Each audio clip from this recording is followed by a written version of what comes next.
it's me, and welcome to another Limbus Company video. I am your host for this evening, and today we will be discussing things that don't get discussed a lot.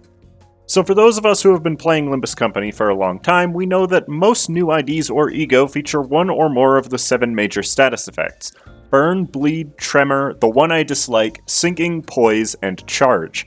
Each of these statuses have been around long enough, in one case just barely, that the general meta for each team has focused around a few IDs and EGO for each individual status effect.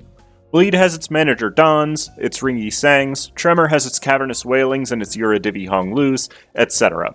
All of these are known to be great IDs or EGO, but I don't want to talk about those today. They've had their time in the sun. Instead, I want to go over the IDs and EGO that I believe are underrated for their archetype. These are not necessarily better than any of the meta IDs for each status, but I believe that they are good enough to warrant being used as members of your team.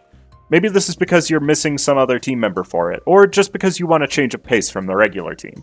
Because I do believe there are way more IDs and EGO that are capable of being used that people just don't consider for one reason or another. Now, while I would love to start with Burn, they don't really have anything I'd consider to be underrated. There's individual things like how LCE Faust blowing herself up drives people from using her, and how both Liu, Ishmael, and Rodian have gotten a bit less powerful with regards to more modern equipment, but the vast majority of Burn IDs and EGO are rated about where they should be in terms of how good they are. There's a clear distinction of what's good and bad, or at least how they're seen by the community in the archetype. Like, I guess 4th Match Flame Yi Sang isn't given much credit, but it is his only burn EGO, so most people who have it will take it anyways, and it inflicts quite a lot of burn potency.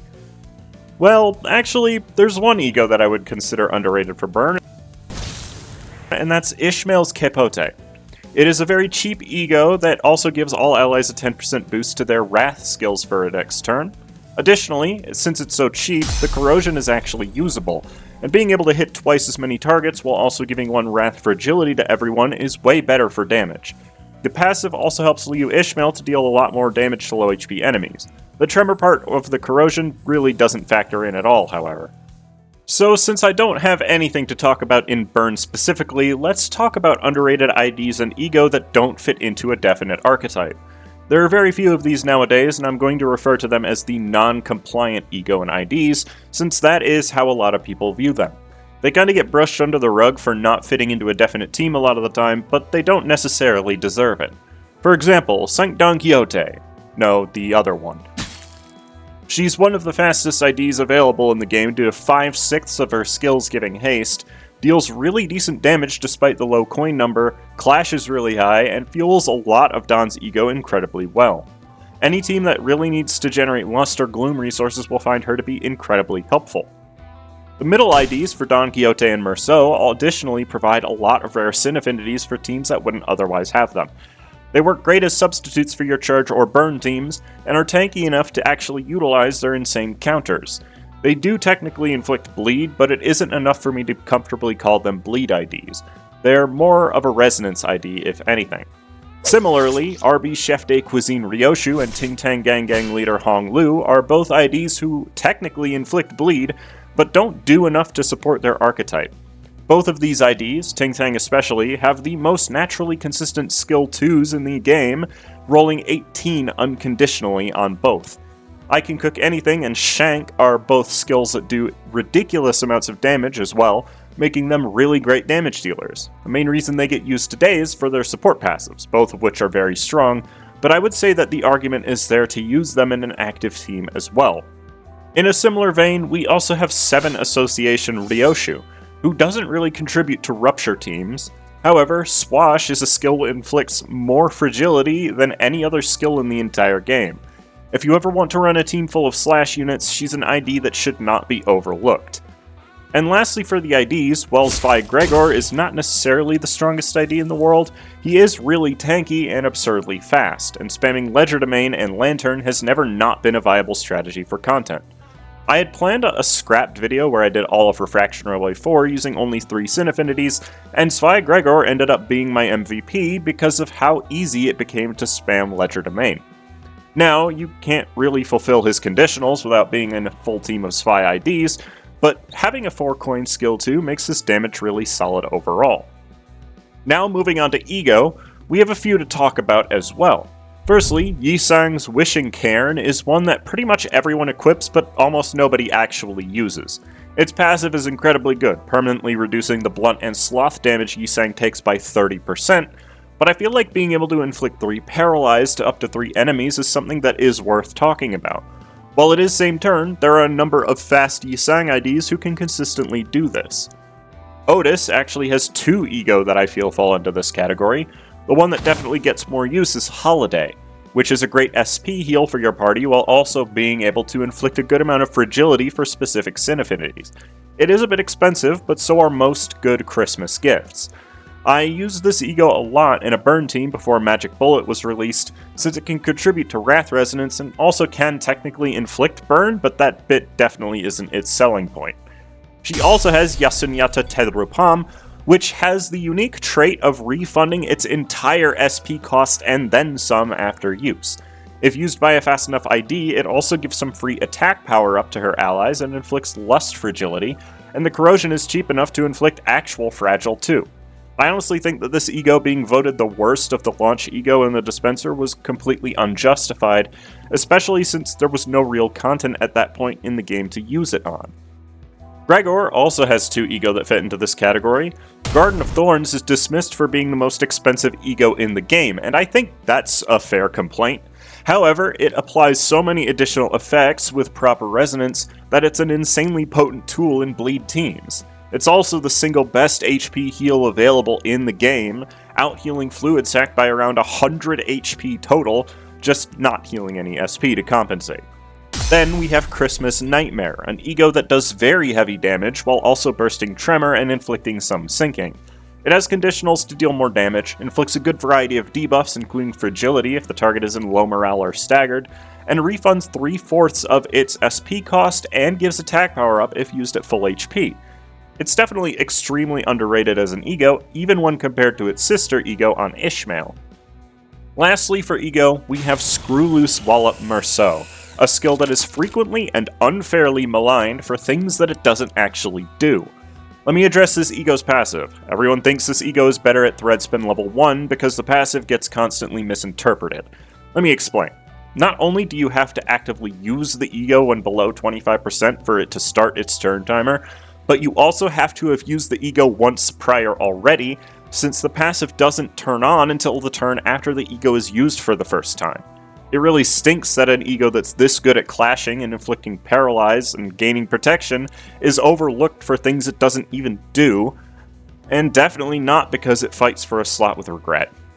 The actual selling point of this Ego, however, is that it applies 1 surgery to Merceau on use, 2 if using the corrosion. Also, the corrosion doesn't become indiscriminate, and is cheap enough to use to be worthwhile. And this is a seriously good buff, as long as you don't get 5 of it, at which point it kills you. Surgery increases damage dealt by 20% and gives haste every turn equal to its stack, at the cost of losing 20% of Merceau's max HP per stack. Getting up to 2 or 3 surgery does make him significantly more frail, but the extra damage and speed makes up for it way more than you would expect. For those who don't have regret, I strongly recommend getting this Ego to Uptie 3 to take advantage of the passive increases for surgery. Okay, so to prove my point about stuff being underrated, I literally just fucking forgot to talk about Soda in my original script. A lot of cube-shaped individuals and Fumos call this Ego the worst one in the entire game, and that's just not true. 9-2 Faust literally exists.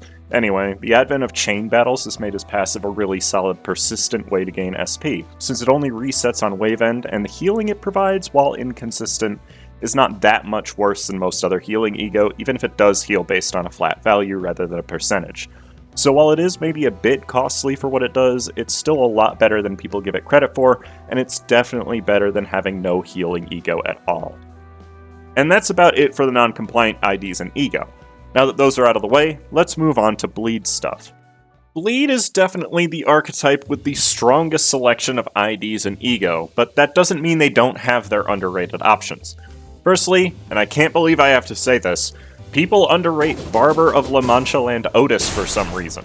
While her bleed count infliction isn't amazing, not that that stops an ID from being good, her damage is insanely high. She also happens to have Gluttony, a rather rare affinity on bleed IDs, and her AoE skill is one of the strongest that the game has to offer. Plus, there's a certain joy in doming particular annoying enemies using a giant pair of scissors, so she's at least novel in that sense. Kurokumo clan Wakashu Ryoshu also gets flack, though less now that she's the strongest third Kurokumo member to add to a team for that purpose. But even without being a Kurokumo setup, she inflicts quite a lot of bleed count, and her defensive buffs are incredibly useful for a lot of teams.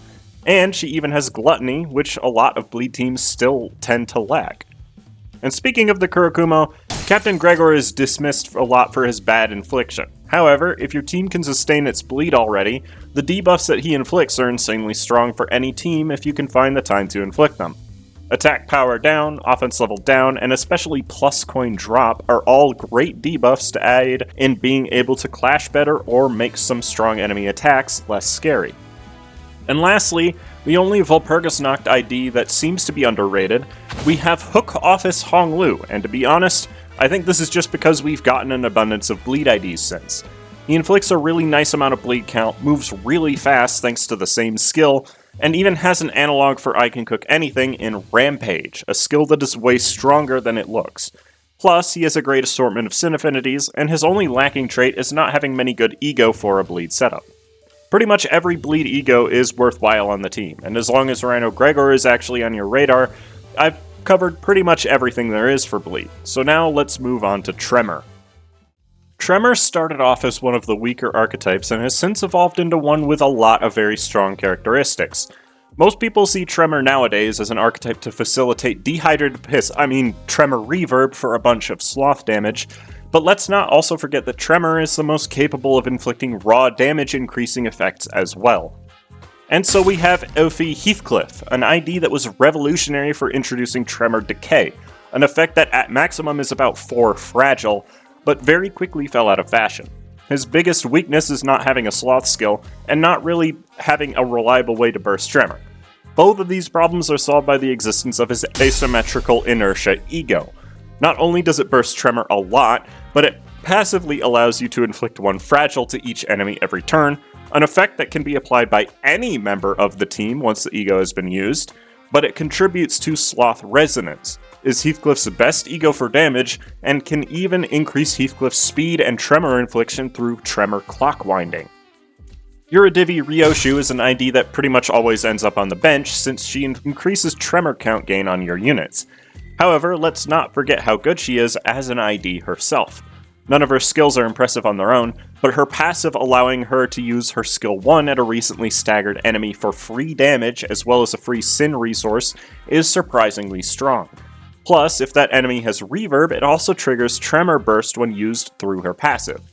T-Corp Rodion is also a great unit to bring alongside T-Corp Don Quixote to trigger Time Moratorium early, but believe it or not, that's not her only benefit. Bringing any Rodion ID gives you access to Effervescent Corrosion, colloquially known as Slime Shank, because it's basically just Rhyme Shank but for Tremor. And speaking of Rodion, she has a second underrated Tremor ID. Rose Spanner Workshop Rep was a meta ID when she came out, but has now been kind of forgotten. But let's not sleep on an ID with Shank but for Tremor as a skill too, as well as one of the easiest ways to gain extra haste and damage through her passive. She's a choice that really shouldn't be slept on for this archetype. Lastly, I want to talk about Rose Spanner Merceau. He isn't great. I actually want to talk about Regret. Now, Regret isn't exactly underrated in any way. In fact, people frequently list it as one of the strongest ego in the game, but it's underrated specifically for its application as a Tremor ego. The extra wrath damage against enemies who have no stagger threshold can be really useful, plus the skill itself inflicts a ton of Tremor count as it is. And of course, being able to remove debuffs is something that's always useful, especially now. The reason I brought up Rose Spanner Merceau to start off is because he's one of the IDs that happens to benefit the most from Regret's passive, and he happens to synergize with the ego itself very well. Okay, what do we have next? Rupture? Oh, time for me to get a bunch of angry comments again. Rupture is one of those archetypes where the bad IDs are bad and the good IDs are really good. Just ask Talisman Sinclair. It's hard for me to argue that any of them are particularly underrated as Rupture IDs. G-Corp Gregor and Fang Hunt Office Honglu are both great IDs, but they aren't necessarily going to be useful in a proper Rupture team due to their ability to extremely lower your own Rupture count. I suppose 7 Association Heathcliff has gotten less valuable in the public eye with the introduction of newer IDs. He's still got great Rupture count infliction and rare sin affinities for Rupture, so what he provides is definitely still there. But there's one ID that every Rupture player hates for absolutely no reason. Devyat Sinclair. I still do not understand why people insist this ID is terrible, and I'm definitely not the only one who doesn't get it.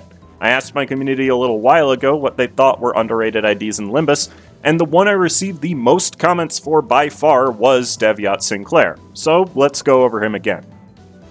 First off, once he hits 15 Courier Trunk, you will not find another ID in the game who inflicts more Rupture count. Hi, it's editing me.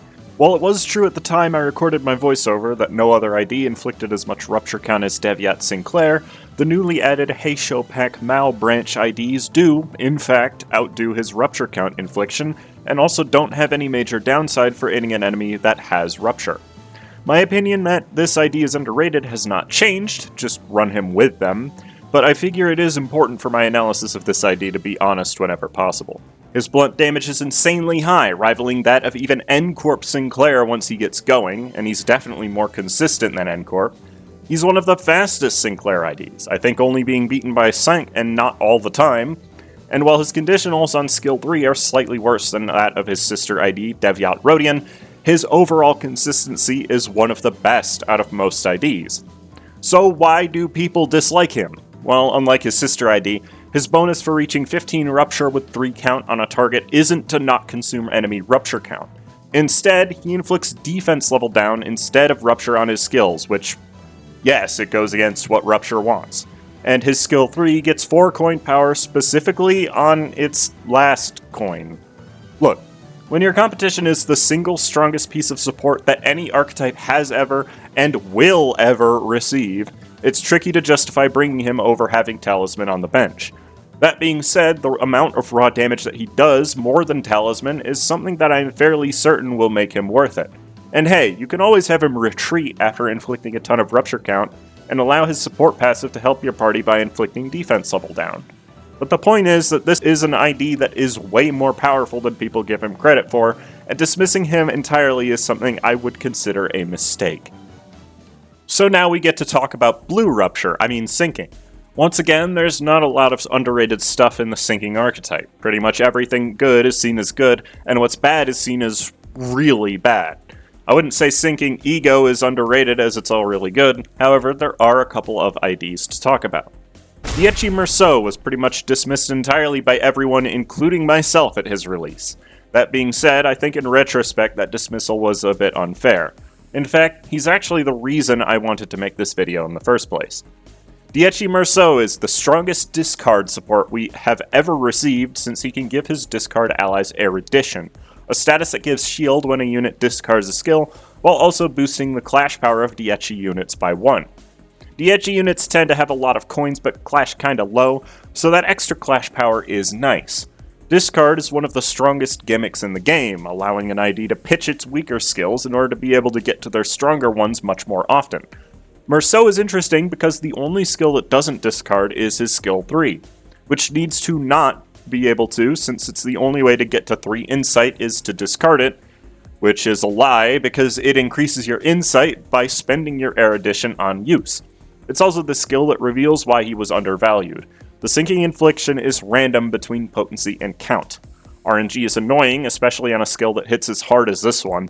You would think all the studying he's done would have taught him this, but thankfully, unlike the other Diechi brawlers, his skill 1 does inflict sinking count while also discarding, so he can still support the status pretty well overall. He's definitely worth bringing in a sinking team since he's a very reliable and very tanky unit. And speaking of discard IDs, we also happen to have Diechi Yisang, who probably gets the most out of Erudition out of every single Diechi ID. He's much more of a solid tank than Rodian is, even though Rodian is a pretty good tank. But what makes him special is his ability to gain obscene amounts of aggro through all of his skills. While he isn't quite as good for sinking as some of the other Diechi IDs happen to be in terms of infliction, He is still an incredibly solid tank that has some good sin affinities for a sinking team, and definitely shouldn't be overlooked just because he plays more to the tanky side than he does for overall damage. And speaking of reliable tanky sinking units, we have an ID that is only one of those things in Spicebush Yi-Sang. This has always been a great unit, the first ID ever to have an AoE-based skill, inflicts a ton of sinking count, has Gluttony in an archetype that doesn't generate it well, has Sinking Deluge, an activatable effect that really doesn't come up that often, but it's funny to be able to deal 22,000 damage in a single hit. For those of you who don't want to use Solemn Lament, or don't have Solemn Lament, this is still a top-tier option in most sinking setups that you shouldn't be afraid to bring along. Poise is difficult to underrate since as a status effect it's pretty much always useful. There are definitely a few IDs that deserve more recognition in the archetype, however. P-Quad P-Sang is an ID that has only become better as we've gotten more Poise support. His skill 2 is super dopamine when it hits 5 times, and by the way, it's one of only 3 skills on IDs which can hit 5 times, and his entire kit is pretty reliable outside of being able to clash high. Edgar Butler Ishmael is an ID who is technically a sinking, but I've found works much better as a Poise ID. She's incredibly fast, and has a positive trait of being able to inflict some slash fragility. But most importantly, she's just a very reliable unit for clashing, and bringing any Ishmael allows you to bring Blind Obsession, which can give SP and Poise to allies. You know who else is incredibly fast? Lobotomy Corp Remnant Faust has one of the strongest skill 3s for units who are just good out of the gate. She gains a ridiculous amount of haste thanks to her passive and skill 2, and can use her evade to potentially neutralize some scary attacks because of that. And she perfectly feels Fluid Sac, so that's another plus. Tank Otis is an insanely fast Poise tank who focuses on evading, and she actually has one of the strongest evades in the game, rolling up to 20 after factoring in defense level. On top of that, she has the rare trait of being able to provide haste to other allies, which is an incredibly useful consistency tool. And speaking of consistency, she clashes really high with all of her skills thanks to very easy to fulfill conditionals. And lastly, we have Twin Hook Pirate Gregor, a Poise ID that I actually think was ahead of its time. I was debating on whether or not to talk about this guy in the Bleed or Poise section since half of his conditionals are from Bleed, and he does a lot of both statuses. I'm talking about him in Poise because it's where his skill 3 becomes the most powerful. Foregone Conclusion Second Coin just deals double damage if it crits, and then again if you have enough Unjust Enrichment, making for an easy 1000 damage on a skill that is on an ID who can do that pretty frequently. By the way, he gains Unjust Enrichment through his passive by just attacking enemies who have Bleed. He has enough ammo so as not to run out in most modern content, his clashing is really solid, and his sin affinities help to fuel Faust Thoracalgia really easily. They support each other really well, and it's always satisfying to have another way to dish out some yummy bullets for your enemies, and I'm being told by my lawyer that for legal reasons, I need to specify that that statement was a joke and is taking place in Minecraft. Lastly, we have the lowly charge status and its surprising utility. Electricity powers a lot of things, so it's important for your charge stuff to be useful. That said, there's a handful of underrated charge IDs and one ego that I feel don't get enough credit. Firstly, W Corp Honglu is a crazy fast ID who performs the role of W Corp Otis, just slightly worse. Having IDs that spread charge throughout your entire team is always effective, and Honglu was actually the first to be able to do so.